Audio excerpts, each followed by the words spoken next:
Graça e paz, queridos, ótimo dia, ótima tarde, ótima noite para você. Nós estamos falando de Marcos 5, da mulher do fluxo de sangue e da filha de Jairo. Intitulamos a série como Praia e Oceano.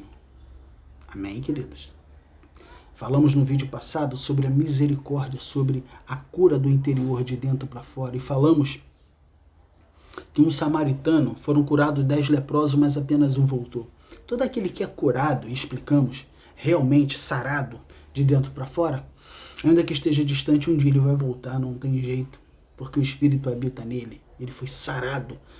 Entenda, sarado no Espírito, perdoado. Não é sarado muitas das vezes de enfermidade física. Não é disso que está falando o texto. Por isso que muitas das vezes as pessoas, eu estou enfermo, será que Jesus não me ama? Ele te ama, querido, porque a enfermidade dá na minha carne e na tua. Ele pode curar? Pode. Mas ele não curou o apóstolo Paulo. Nem por isso o apóstolo Paulo, com espinho na carne, deixou de ser quem foi, não é, queridos? Um grande homem de Deus. Que ele venha curar a sua enfermidade em nome de Jesus. Mas senão ele vai te dar graça para você caminhar com ela até o tempo que ele desejar fazer a cura.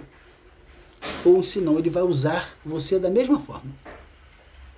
Seja cheio da graça de Deus, queridos. Vamos agora falar um pouco mais dessa misericórdia.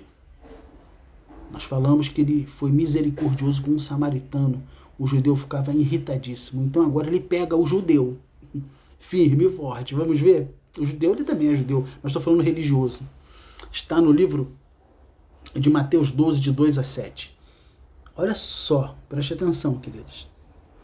Assim que os fariseus viram aquilo, disseram-lhe: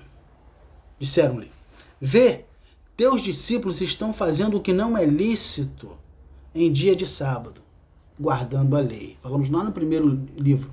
Jesus está cumprindo toda a demanda da lei. Só que o fariseu, o religioso, ele bota peso. Ele bota o sábado, né? Mas Jesus lhe respondeu: não leste o que fez Davi quando ele e seus companheiros estavam com fome? Lá no Antigo Testamento. Olha Jesus pegando a história. Como entrou na casa de Deus, o templo judaico, e comeram os pães da presença, os quais a lei não lhes permitia comer, nem a ele e nem aos que estavam com ele, aos guerreiros que estavam com Davi fugindo de Saul, mas exclusivamente aos sacerdotes. O pão era preparado só para sacerdote comer. Davi quebrou a lei. Jesus está falando, Davi, a quem vocês idolatram, né? Já morreu há muito tempo, mas vocês idolatram ele. Ele fez isso, ele comeu o pão que não era para comer.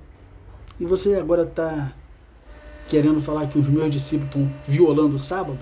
Davi violou o pão. E vocês ficaram todos calados. É assim que o religioso age. Ele vê o seu pecado, ele vê o seu erro, mas o dele não. Ele não é pecador, o pecador é você.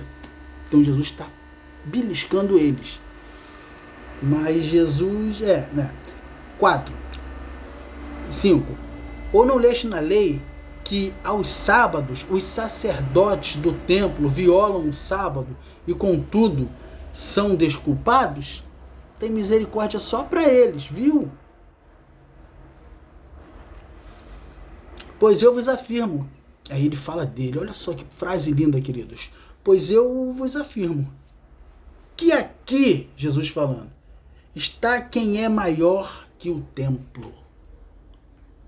Se você escutar alguém falar para você que a sua igreja, feita de tijolo e de parede, é um lugar santo,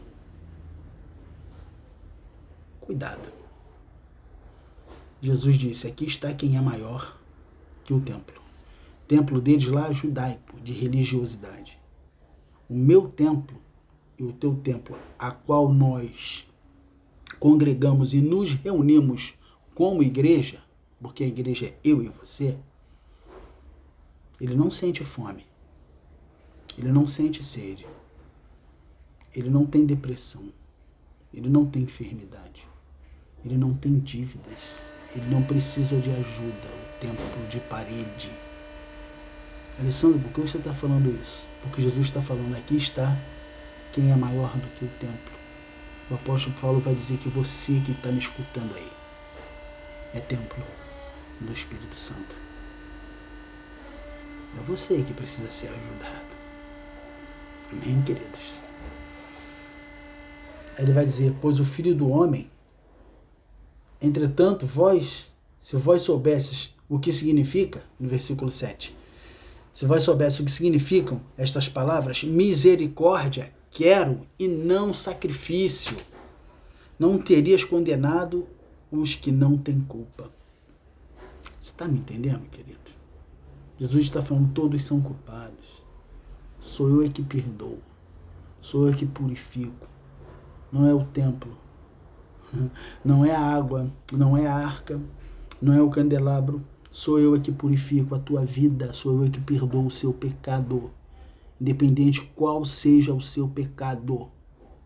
Se você confessar a mim, eu confessar o meu nome, eu purificarei vocês. É isso que ele está dizendo. Ele é maior do que o templo. Se relacione com Jesus, queridos. E se reúna como igreja no templo de paredes, sabendo que verdadeiramente você é o templo na qual ele reside hoje. Graça e paz.